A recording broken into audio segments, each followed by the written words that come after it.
This is a shocking statistic, but guess this. For the first time ever, Americans owe more on their student loans than on their credit cards. It's a trend that's expected to continue as the cost of college tuition rises. Students who graduated in 2007 owed an average of almost $23,000 in school debt. The high cost of education can be so crippling that many graduates end up right back where they started.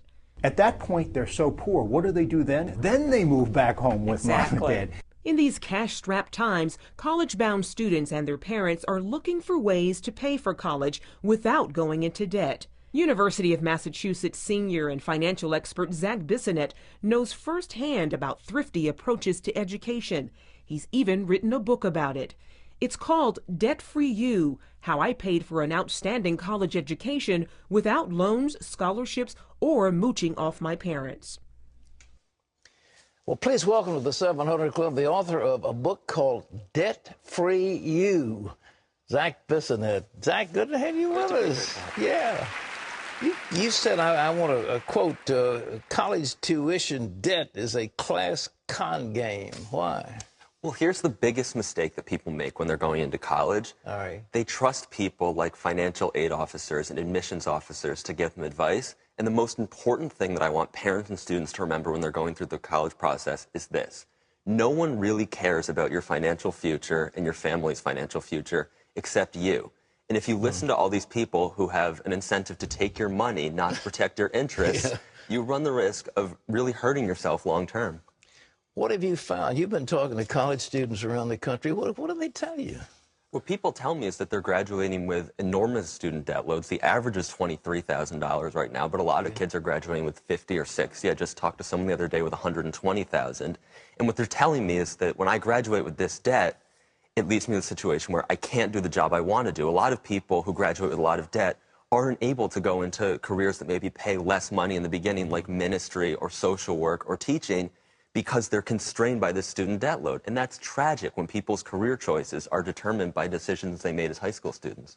Beyond being constrained from really worthwhile employment, what about suicide? Are you finding people that want to kill themselves to get out of this? There have absolutely been stories in the papers about that. It's a statistic that's hard to quantify, but there certainly is a lot of survey data that people with student loan debt are much more likely to be depressed, and that it has impacts on personal decisions. They're less likely to have kids. They're less likely to get married if they have a lot of student loan debt. So there absolutely is evidence of beyond financial choices on life choices. And well, what are the tips if somebody is going to enter college? You don't want them to get hooked on student loans. How do they make it? Well, here's the deal. People look at college and think it's going to cost $40,000 or $50,000 or $60,000. Yeah. But tuition and fees and room and board at the average four-year public college in America comes to $15,500 a year. Most families also get a $2,500 tax credit, which brings it down to $13,000. And you can pay for that over the course of the year with a monthly payment plan. Works out to $250 per week. That's a lot of money, but it's doable, and that's assuming you get no financial aid. So if your kid's working during college and you're cutting your expenses some, it's absolutely possible to cash flow college. Is it easy? No, but very few things that are going to make your life dramatically better than other people's are easy. Well, what did you do? I worked in high school. I worked at a candy store. I worked at a grocery store. I worked at a theater, and then I kept working when I was in college, and I went to an affordable in-state public college, and I was able to pay cash for it without my parents having to loot their retirement or take out home equity loans or all these other financing decisions that people have made that have really gotten them in trouble. Did having a job mess up your studies, your pursuit of your career? That's such a funny question, Pat. There was actually a study that came out a few years ago that showed that people who work during college actually graduate with, on average, higher GPAs than people who don't. And I think it has something to do with having a schedule and being sort of, it keeps you motivated. And if you're paying for your classes, you're a lot less likely to skip them because it's like, I'm not skipping that class. I just washed dishes for 6 hours to pay for it.